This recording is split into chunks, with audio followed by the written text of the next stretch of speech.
permanently banned na. So hindi ko na siya pwedeng gamitin. Yung old na TikTok account ko na halos 200k followers na. Ilang beses na akong nag-attempt na mag-appeal pero ang resulta is wala talaga. And talagang tanggapin na natin ang katotohanan na permanently banned na yung dating TikTok. Okay, kapag ilalagin natin yung old account ko, ganito yung mangyayari. Ayan. So, syempre, mag-e-enter muna tayo ng code. Pero ang mangyayari dito is ganyan siya. Your account was permanently banned due to multiple violations. Grabe. Nakailang appeal na ako dito pero wala pa rin talaga. As in, hindi na siya marirecover pa. Kaya for me, ganun talaga. Wala tayong magagawa. Kahit na permanently banned na yung old TikTok account ko na may halos 200k followers, sayang no, nagbibigay pa rin ako ng tips para sa inyo para hindi kayo matulad sa akin. Ang weird lang kasi bakit parang mas masaya ako sa bago kong account as compared sa old account ko na halos aabot na siya sa 200,000. So kung makikita nyo, ito yung bagong account ko. Bisitahin natin itong bagong TikTok ko with 513 followers. Ito yung parang second TikTok ko. And mas happy ako dito sa bagong account ko kasi lahat ng content ko, very ako lang. Hindi yung nagre-review ako, yung mga ganun. As in, very ako lang talaga to. Anyway, makikita natin na meron akong draft dito. Ito sana balak ko, i-product review ko as an affiliate. Yun nga lang kasi, 513 lang yung followers ko kaya hindi pa ako pwedeng maging affiliate. Minimum kasi is 600 followers bago ka maging affiliate. So, nakatambay lang yan and as the time na magiging 600 plus followers na ako, pwede ko na tong i-upload. So anyway, ito yung mga videos, latest uploads ko. Kung makikita yung sa simula, nagpapasalamat pa rin ako kasi ayan, kahit papaano medyo umaakyat yung views from hundreds. Ngayon, pumapalo na ako ng thousands, no? I hope consistent yung upward trend ng videos ko, yung mga views niya.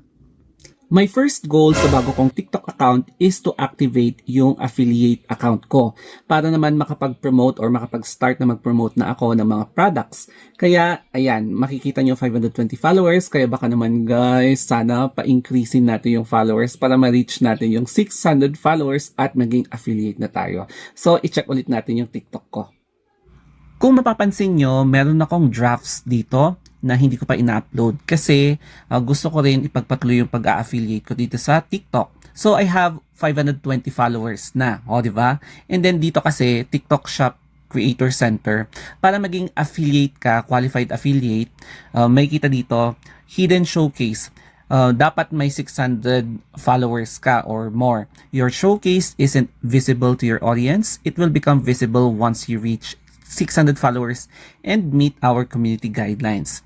So, wala akong strike, bago pa lang to, fresh na account, and baka naman, di ba? Kaya, sana ma-follow nyo ulit ako kasi, ayan, marami na rin akong ma-upload, pwede na kayong mag-binge watch, and it's all about me. Walang sausawan videos, as in legit na ako to, na, as in puro ako.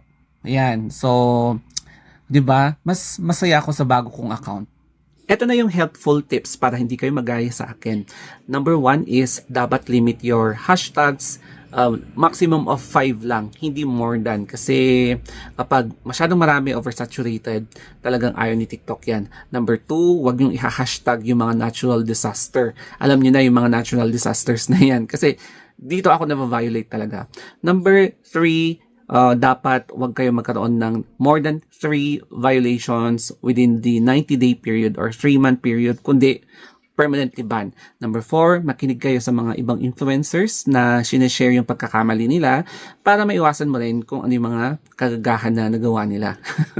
And number 4, always monitor your TikTok para kung ano yung napansin yung kakaiba, pwede yung i-delete bago pa kayo ma-violate, mga ganyan. So, always remember, learning is continuous. Hindi naman masamang mag-explore, magtanong, para maiwasan yung ma-violate din. At hindi kayo matulad sa akin.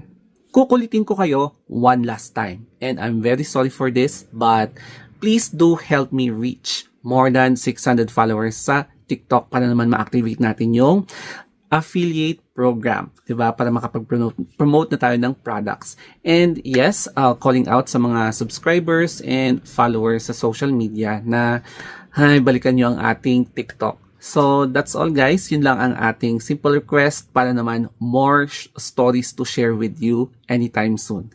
So that's all guys, have a nice day and God bless.